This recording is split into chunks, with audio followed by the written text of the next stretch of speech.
Olá meus amigos, olá minhas amigas, vós que me acompanhais pelas redes sociais, sabeis que quando eu estou aqui para fazer um vídeo é para ajudar vocês. Minha mensagem de hoje é para um povo especial que está vivendo dentro do sistema religioso que tem como fundamento espiritual o nome Jesus. Não vou falar para membros de igrejas, mas para o remanescente de Israel que está dentre elas. Esse povo precisa ouvir a sua verdade para poder unir-se ao que o elegeu, Yahweh. Esta mensagem é um recado de busca e capturação às ovelhas perdidas da casa de Israel, que ainda se encontram dentro das religiões, e também para aqueles que acham que já escaparam delas, mas apenas deram o primeiro passo, entendendo que Jesus não é o nome verdadeiro do Salvador. Na verdade, eu quero deixar bem evidente aos companheiros remanescentes que porventura venham a me escutar, por quem o Filho do Altíssimo morreu. Escutamos as religiões pregando que o Messias morreu pela humanidade. É mentira. Neste estudo, vocês hão de convir comigo que o que eu estou falando e o que vou continuar falando é a mais pura e genuína verdade das Santas Escrituras, e principalmente da Brit Hadashah, o que chamam de Novo Testamento. Todas as religiões ensinam que o Messias morreu pela humanidade. Isso é conversa para quem nunca conheceu os projetos predestinativos do Criador com respeito à criação do mundo. Apesar de este estudo não ser elaborado para os religiosos de modo geral, certamente muitos o ouvirão, e assim ficarão sabendo da grande mentira pregoada no mundo todo, que o Messias morreu para salvar os homens da terra. Vamos analisar as evidências, especialmente dentro da Brit Hadashah, o Novo Testamento, pois é nele que encontramos a mensagem da salvação de Yah. Por quem o Filho do Altíssimo morreu? Vejamos o primeiro versículo bíblico que traz essa evidência no Novo Testamento, em Mateus, capítulo 1 e versos 20 a 21. Quando Yosefe fugia deixando sua esposa Miriam, apareceu-lhe um anjo do Altíssimo em sonho e disse a Yosefe: Filho de Davi, não tema receber Miriam, tua esposa, pois o que nela foi gerado procede do Espírito Santo, Ruach Kadosh. Ela dará à luz um filho, e você deverá dar-lhe o nome de Yeshua, porque ele salvará o seu povo dos seus pecados. Essa mensagem é só para os amigos da verdade que se conformam com a verdade, doa a quem doer. Notem bem que não há como dizer que o Messias morreu por mais alguém além do seu povo. O seu povo é confinado, é só o que foi escolhido pelo Pai, o que é chamado de o remanescente. Não esqueça que o artigo definido diz o seu povo. Se é o seu povo, já não seria a humanidade. Uma pessoa amiga da verdade eterna não precisaria de nenhum outro texto para estar certo de que o Messias teria morrido somente pelo seu povo Israel. Mas quero continuar dando mais evidências sobre por quem o Messias deu a sua vida. Vejam o que ele disse na hora da ceia junto aos seus discípulos. Mateus capítulo 26 e versos 26 a 28. Enquanto comiam, o mestre tomou o pão, deu graças, partiu e deu aos seus discípulos, dizendo: Tomem e comam, este é o meu corpo. Em seguida, tomou o cálice, deu graças e o ofereceu aos seus discípulos, dizendo: bebam dele todos vocês. Isto é o sangue da aliança, que é derramado em favor de muitos para perdão de pecados.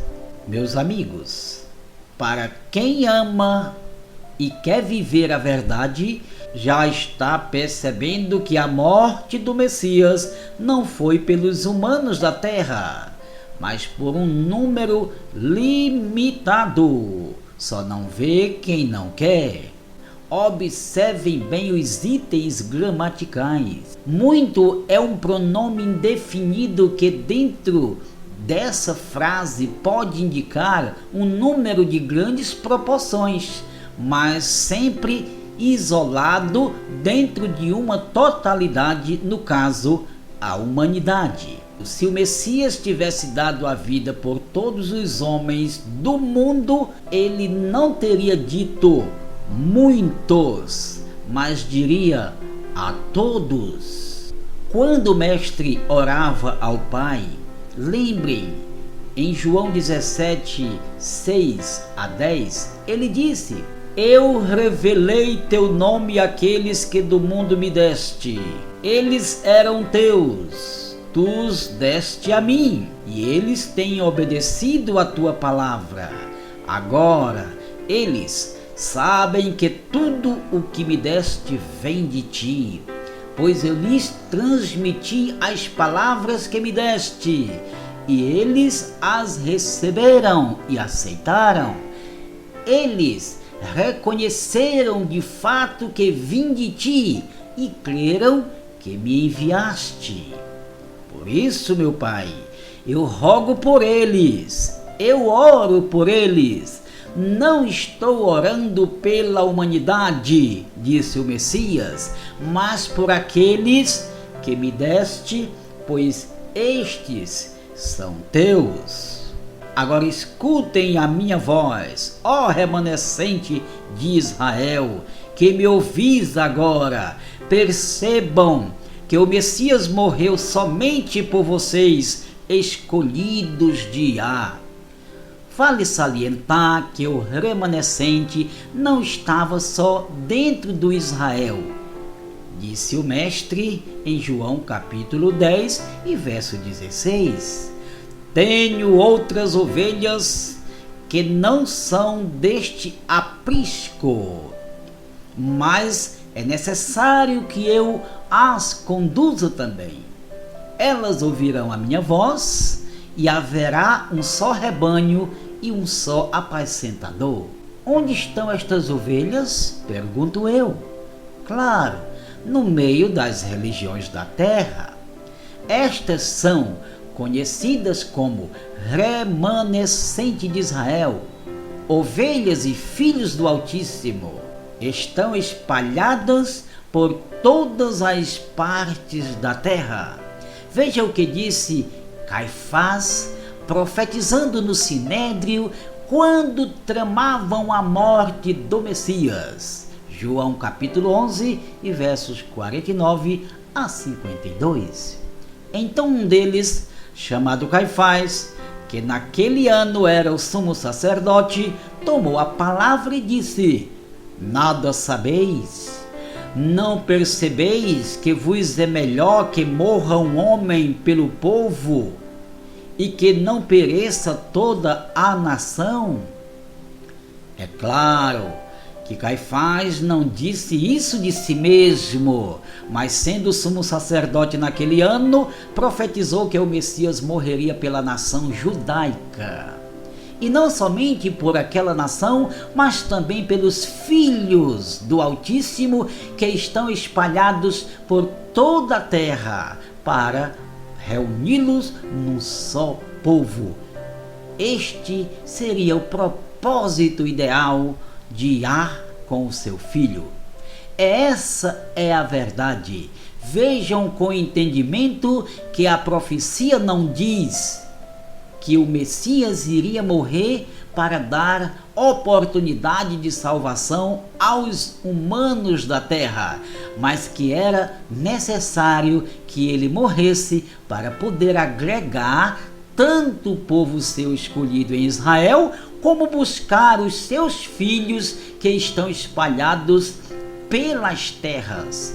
Notem que não está escrito que sua morte faria filhos pelo mundo todo, mas a morte seria para agregar os filhos que já existem, porém precisam ser capturados pelos mensageiros do reino. Agora observem com desvelo a confirmação do apóstolo Paulo falando aos Efésios capítulo 3 e versos 4 a 6. Ao lerem isso, vocês poderão entender a minha compreensão do mistério de Cristo, disse Shaul. Esse mistério não foi dado a conhecer aos homens de outras gerações, mas agora foi revelado pelo Espírito aos santos apóstolos e profetas do Altíssimo, significando que, mediante o Evangelho, os gentios são co-herdeiros com Israel, membros do mesmo corpo e co-participantes da promessa em Cristo. Mistério é segredo. Como Paulo estaria falando de um plano de salvação para o mundo todo se ele fala em segredo? Segredo de quê? O segredo é que somente os filhos da promessa em Cristo foi-lhes dado o privilégio para serem salvos dos pecados e se tornarem filhos do Altíssimo. Aqui em João capítulo 1, verso 12 a 13, está mais uma prova do que estou falando. Veja o que diz o escritor. Ele veio para o que era seu, mas os seus não o receberam. Contudo, aos que o receberam, aos que creram em seu nome, deu-lhes o direito de se tornarem filhos do Altíssimo, os quais não nasceram da descendência natural, nem pela vontade da carne e nem pela vontade de algum homem, mas nasceram do alto. Historicamente, o Israel era dele, mas quem deveria aceitá-lo seria apenas os que o Pai havia escolhido, como ele mesmo disse em João capítulo 17, versos 9 a 10. Estes que me deste eram teus e tu os me deste. Estes não vieram porque quiseram, mas pela vontade do Pai. Veja novamente o Messias confirmando o que eu estou falando em João capítulo 6 e versos 37 a 39. Todo aquele que o Pai me der virá a mim, e quem vier a mim, eu jamais o rejeitarei. Pois desci dos céus, não para fazer a minha vontade, mas para fazer a vontade daquele que me enviou. E esta é a vontade daquele que me enviou, que eu não perca nenhum dos que ele me deu, mas os ressuscite no último dia. Só não aceita quem nasceu para não aceitar, porque está confirmado: o Messias apenas morreu pelo um povo especificado, povo que o Pai escolheu para ele, dentre o seu próprio povo Israel. Veja em Gálatas capítulo 3, verso 16. Assim também as promessas foram feitas a Abraão e ao seu descendente. A Escritura não diz e aos seus descendentes, como se falando de muitos, mas ao seu descendente, dando a entender que se trata de um só, isto é, o Cristo. Quero que saibais que esse Cristo é de um povo só e não dos humanos da terra. As religiões é que inventaram que ele veio para salvar todos os homens da terra com base em interpretações falsas, o que serão desmascaradas nesse estudo para todos os que querem viver e amar a verdade. Veja o exemplo em Noé. Só não vê quem não quer mesmo. Prestem atenção no texto. Gênesis capítulo 6, verso 13. Deus disse a Noé: darei fim a todos os seres humanos, porque a terra encheu-se de violência por causa deles. Eu os destruirei com um dilúvio. Gênesis 6, 18.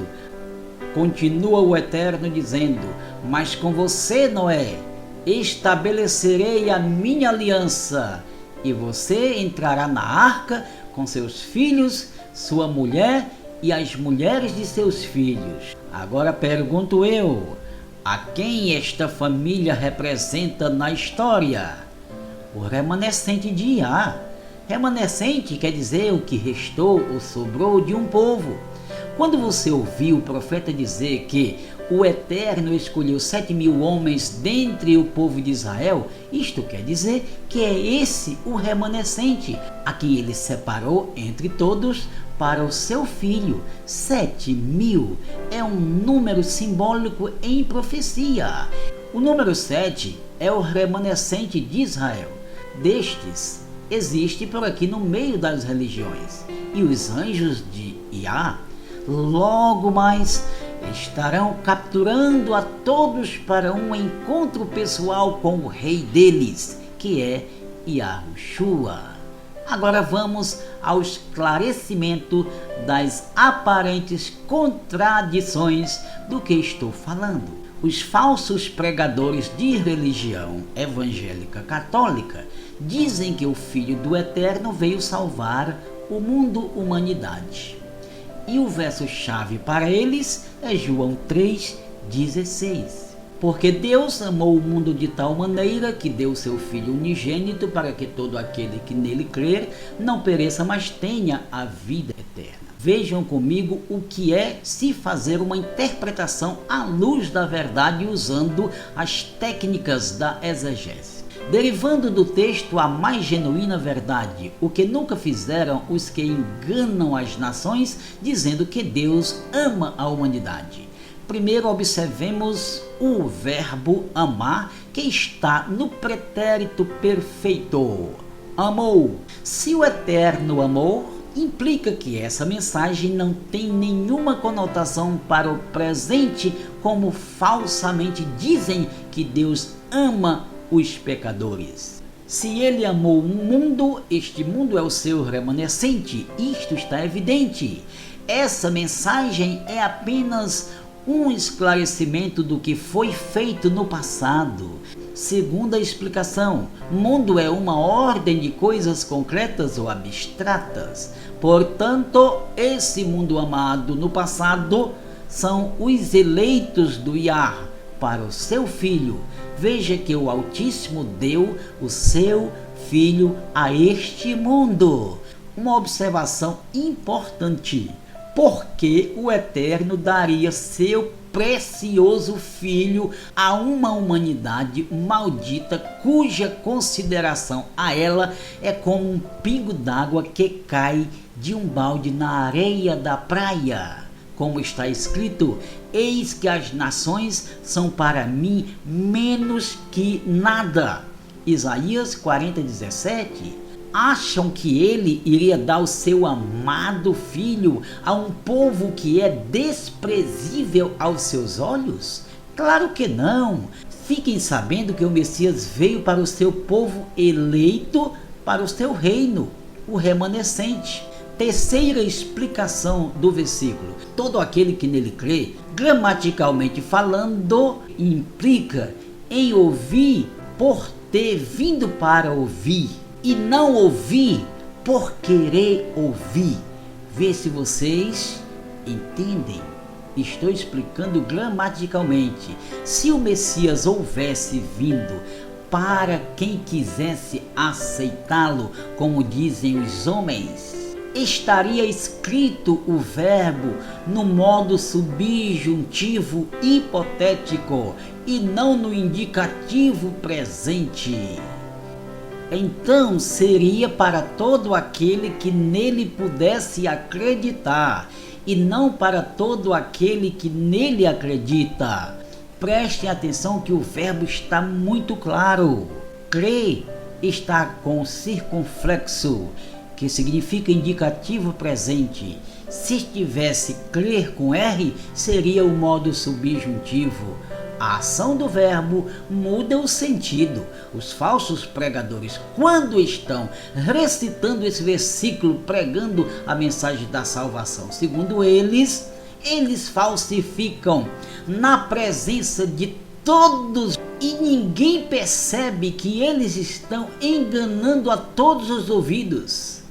Eles trocam as ações dos verbos e adulteram o texto, e os leigos ainda os aplaudem. É só trocar o verbo indicativo presente para o modo subjuntivo hipotético, crer, e muda todo o sentido.